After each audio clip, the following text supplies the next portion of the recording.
Whether you have any experience doing e-commerce or not, it is always important to know how to negotiate right with suppliers to get the biggest bang for your buck. Now, let's go into concepts from people that have absolutely no experience in the e-commerce world versus to very experienced and seasoned e-commerce sellers when sourcing from China.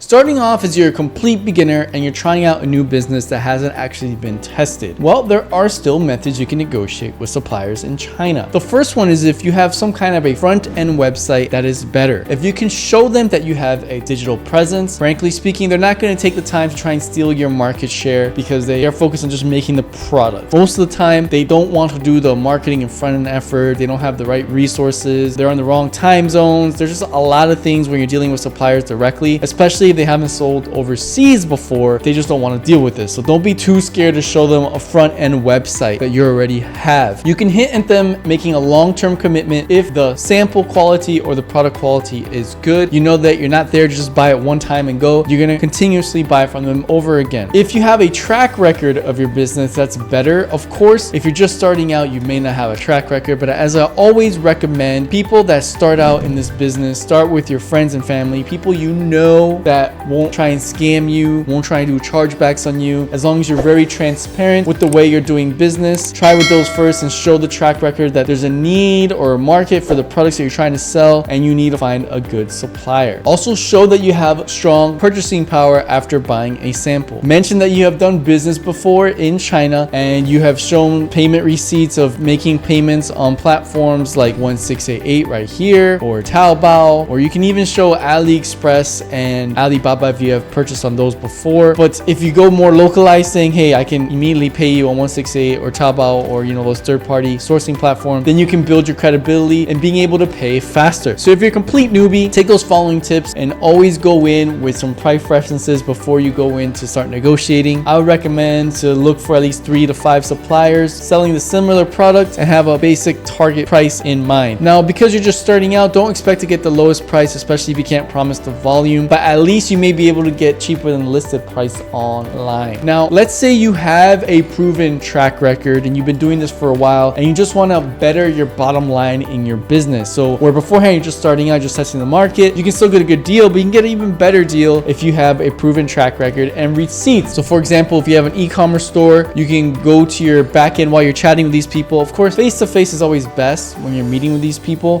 but you can also do online or video chat as an alternative option. We're on to the second step here where you already have a business model that's been proven. You have a way to get customers continuously. You have revenue model. Everything is there. You can show some receipts. Now, don't show them everything like how much margin you're charging, everything. Don't show them that. Just show them how many sales you're getting. You don't need to tell them how much you're selling the product for. Show that you're seeking different suppliers to optimize the business flow and what you're currently paying right now for the product. And again, have that target price in mind. So let's say you want to improve 10% to your bottom line. You obviously need a price point to reach that 10%. Go with that price point and show them this is the price I'm really trying to get. I can guarantee you X amount of sales per month if you get me at this price point. Go in with those. I still recommend you use the online sourcing platform. So let's say using AliExpress and they're shipping it directly to you. You can consider going direct to the source and finding your own shipping channels to cut those costs too. So there's room in a lot of places where you can cut costs for your better bottom line. But in this video, I'm specifically going through the product, not just the shipping and the logistics, but also the product and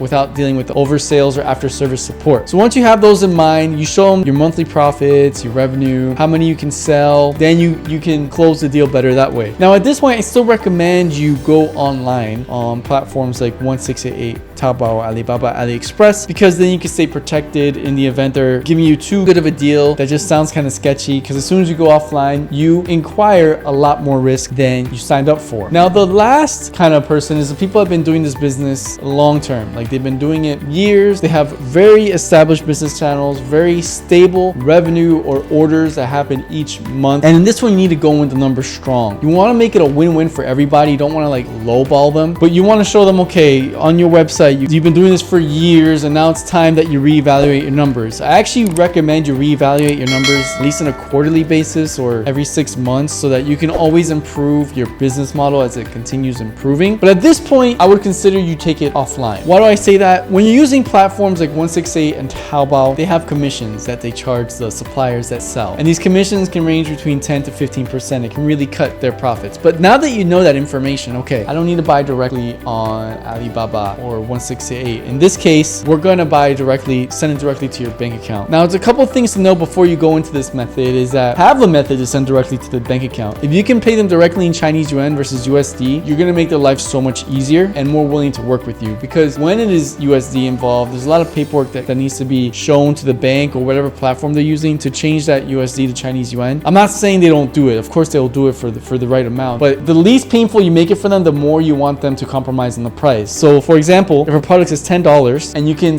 buy it for maybe $8, but in Chinese yuan locally, that's like a 20% difference in the price. And that can make or break your profit margins if you just know how to do it. There's different ways to pay them directly, and I go through a lot of different ways to pay suppliers directly. So it's just you getting comfortable with the business. That's why I say for this specific case, going offline, you already have experience in the business. You're not a newbie. You've been doing this for a while. Now, if you do go offline, you should already have your payment method established, preferably directly in Chinese yuan. You should get as much information from the factory as possible and have comparables with you from other factories of what they've been offering. Each factory, I would recommend you get their business license, their phone number, a photo of their ID card, and their location, like their top management or the one that you're dealing with, like someone in there to build a trust, because once you go offline, there's very high risk for being scammed. And if you don't know how to prevent or get your money back after you've been scammed without having the right information equipped, it can get kind of ugly. Just figure out the quickest and best way, and in this way, going offline, I personally think you can get the best rates possible that you cannot find online or sourcing platforms, because they get their commissions on a cut. Now, I hope you learn how to best negotiate with suppliers when you're doing your e-commerce business. If you do want to go offline and you're at that stage with suppliers to save on the cost of the total product journey, you can consider watching this video that goes step by step on how you can protect yourself going offline when it comes to these suppliers.